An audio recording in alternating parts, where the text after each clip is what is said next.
All right, so we've been talking a little bit about the right-wing civil war that's going on. The general breakdown, of course, is that you have Nick Fuentes and Tucker Carlson and Candace Owens on one side, even though they kind of dislike each other too. But that's the general breakdown. You have them on one side. On the other side, you have Mark Levin and Ben Shapiro. And most of the elected Republicans, in fact, I'd say almost all of them, certainly Trump himself is more on the Mark Levin, Ben Shapiro side. I mean, he bombed Iran.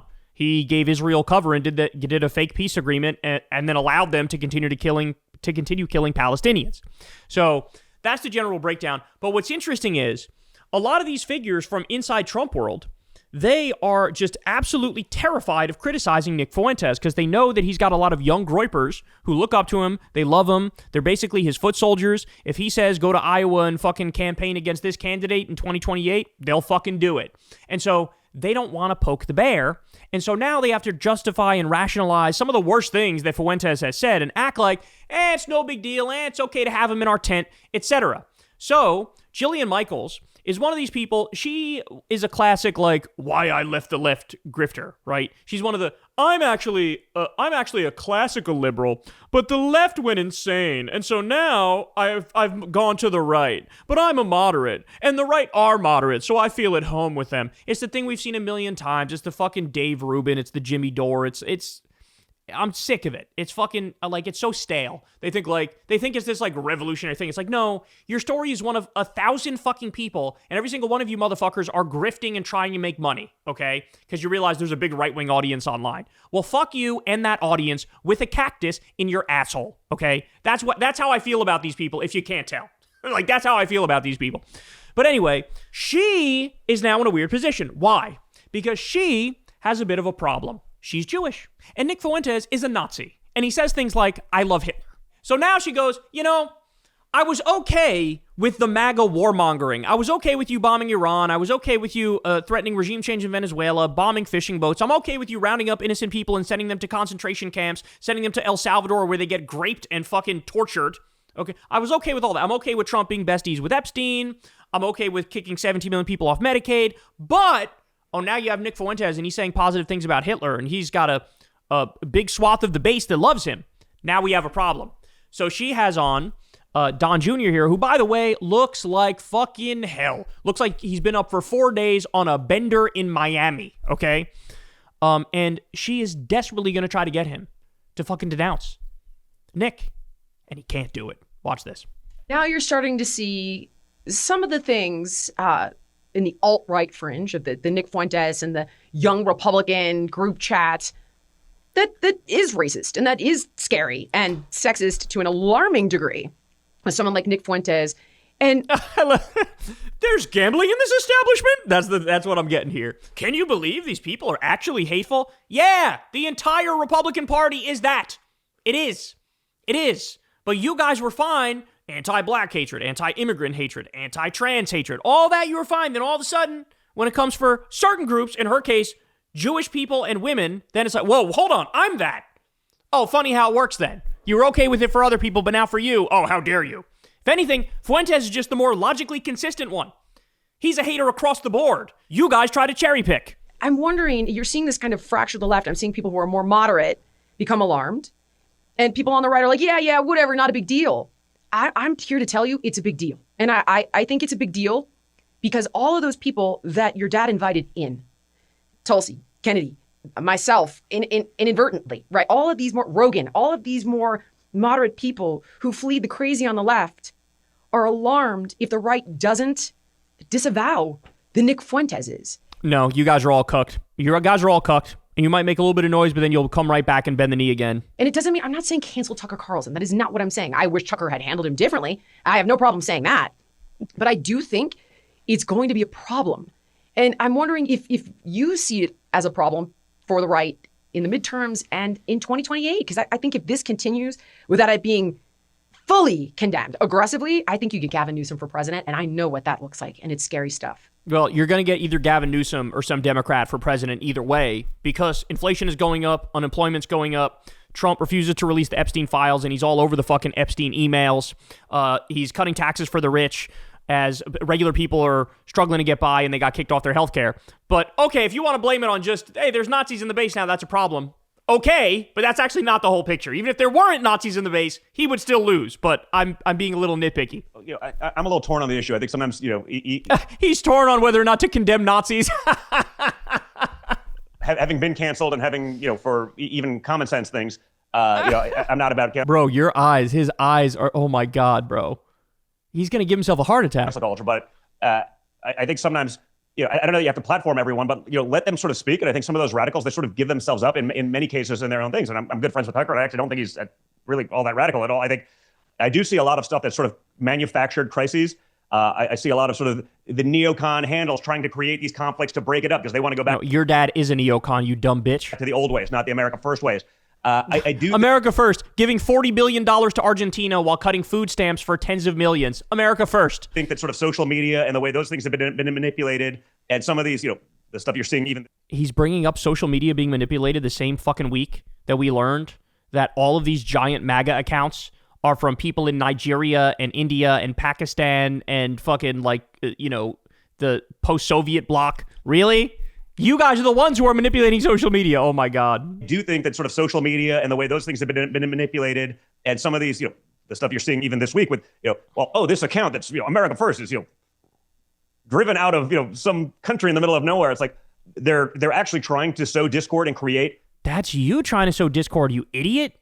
How is that us trying to sow discord? That's you trying to sow discord. A fight that probably really doesn't exist with the vast majority of people. I think, again, I'm sort of a free speech absolutist, but that doesn't mean there's not consequences to that speech. And if you hear some people speak and you don't like, it's like, man, I sort of feel like they almost cancel themselves, and not with censorship, but by people being like, okay, that's not even a reasonable position. We're just not going to listen to this person anymore. Yeah, and that's why Nick Fuentes is now like the number one commentator among young Republicans, right?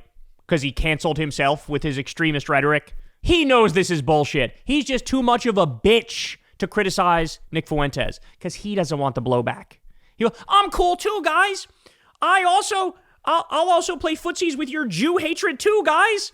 That's what this is. That's what this is. Please don't condemn me. I'm one of the good ones. I'm one of the good non-Nazi conservatives. That's what he's trying to do here. I do think that's important because, again, I've seen what they try to do to so many people. I was one of the early guys calling out a lot of the censorship on Twitter. And they're like, well, how do you know? I was like, well, I know because yesterday I was getting 5,000 retweets a post. Today I'm getting 3. Not 3,000, 3, like single. Are you complaining about your fucking retweets?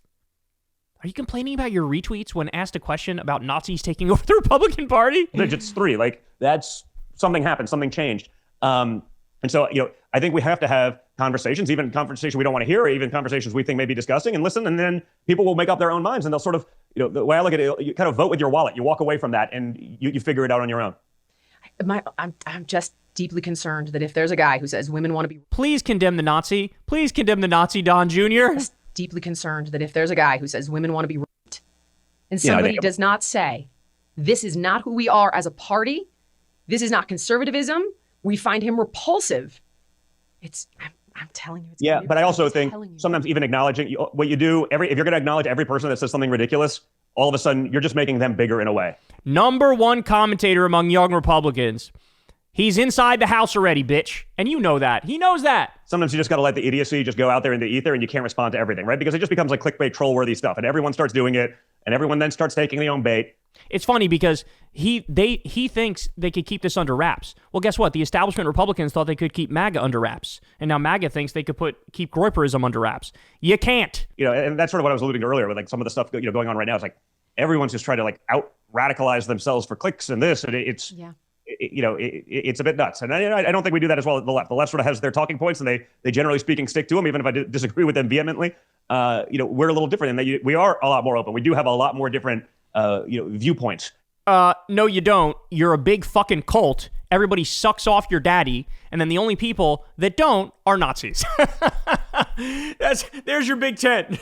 Cultists or Nazis? Take your pick. Just say, okay, well, the party says this, so we're going to go with this. We still have that discourse, we have those disagreements, and we move on. And I do think a lot of that fracture that you're talking about is also, I think a lot of it's just being created to actually try to break up that movement. I don't know that it's as real as it is, but it doesn't matter if millions of people are talking about it online because they think it's real or they think it's coming from a good place, and they think that this is an organic thing that's not a pay-to-play campaign. That is a little scary, and I think people have to wake up to some of that. Jesus Christ, bro. They can't do it. They can't. J.D. Vance can't do it.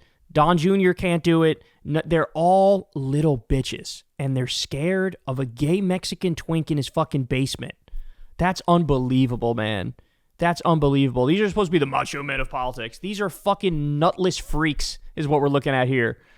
Sorry, I can't condemn the Nazi because I'm afraid of what might happen. All right, then finally I'll give you this.